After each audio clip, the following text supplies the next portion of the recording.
In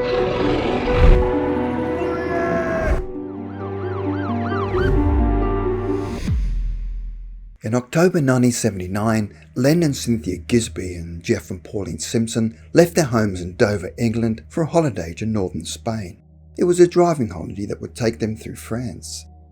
They took the ferry across a channel where they were to spend 2 weeks driving through the countryside of France before proceeding to northern Spain. The drive started out without any major dramas, and on the evening of October the 3rd, they were travelling north of Montelimar, France, looking for a place to eat and spend the night. A short time later they came across a motel, and when they entered the building, they were informed by the receptionist that there were no vacancies. However, he directed them to another possible place they could stay and gave them directions which led them to a small hotel just off of the freeway. They had no trouble finding the road that led to a series of old buildings that appeared to be old-worldly, and the buildings were covered in old-fashioned posters, where one particular poster was advertising a circus that looked to be very old in its design. As they looked around, they could plainly see that everything they were looking at appeared to be from another era, as the streets had cobblestones that were very narrow. It all seemed to be built for pedestrians and the horse and cart, but certainly not wide enough for easy car access. It was not long before they came across a building that was brightly lit with a few men standing outside. After making inquiries, they found it was not a hotel but was actually an inn, so they continued walking until they came to two buildings that were close to each other. One was a police station and the other showed a large sign that said hotel. The hotel was not modern in any way, with 2 stories, and looked very old-fashioned.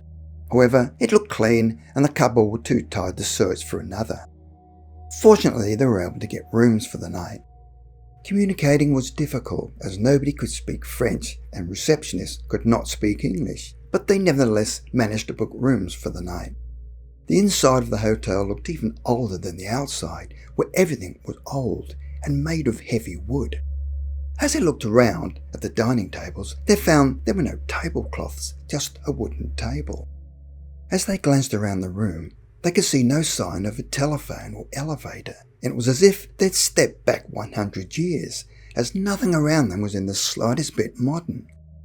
As they walked up to their respective bedrooms, they found them to be as old as the rest of the hotel.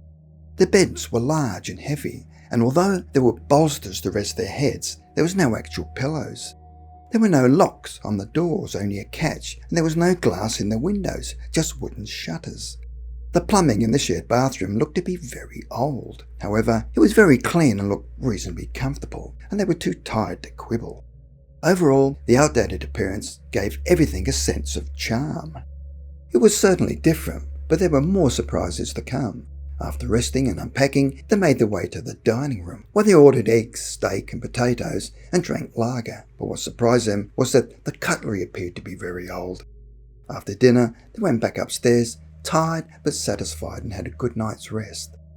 The following morning, they returned to the dining room, where they had a simple breakfast of bread, jam and coffee. Unfortunately, they found the coffee was almost undrinkable.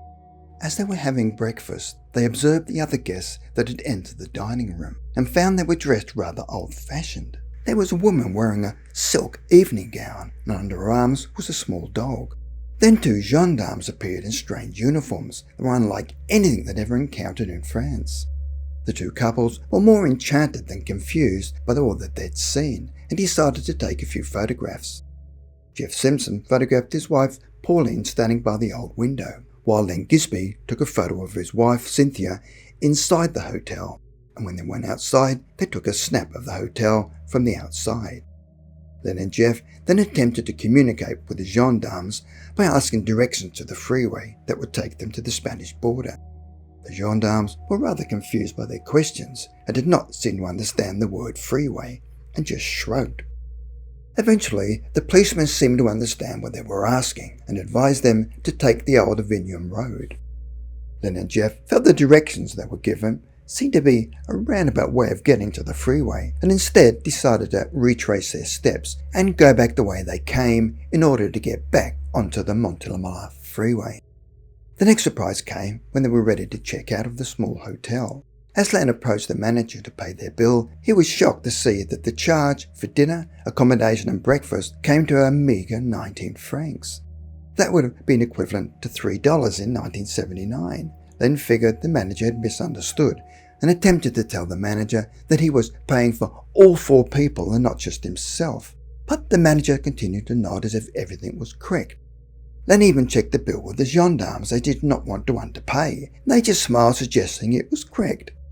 When the travellers finally left the hotel, they found the road as deserted as the previous day and had no trouble locating the freeway, and spent an entertaining 2 weeks driving around Spain.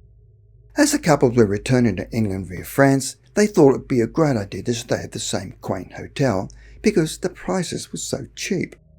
They found the same turnoff and made their way down the same cobbled road with the old buildings, and everything they saw suggested they were heading in the right direction.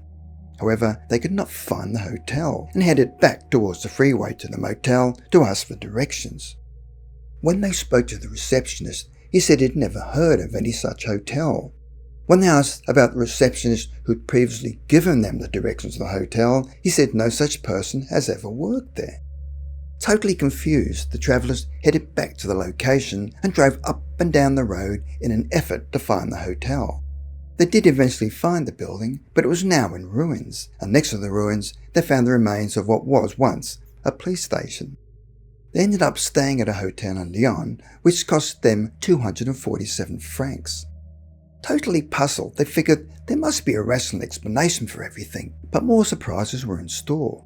When the photos came back from the developer, they found that none of the images had developed, even though each roll had its proper amount of photographs. It was not that the negatives had been defective in any way, they'd simply vanished. Totally bewildered, the 2 couples decided to tell no one about their experience except family and close friends.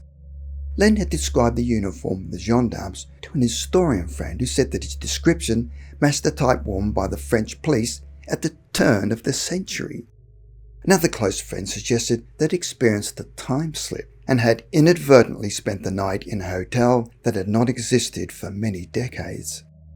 What confused both couples the most was, if they had entered a time slip and found themselves in the early 19th century, why did the people not notice their car or question their modern clothes, and how were they able to pay their bill in modern currency? This confused them even more. Had they entered into a parallel dimension? They thought the whole episode should be put behind them. But in 1982, their story was published, and to this day, the strange paranormal adventure is now among the most well-known time slip stories.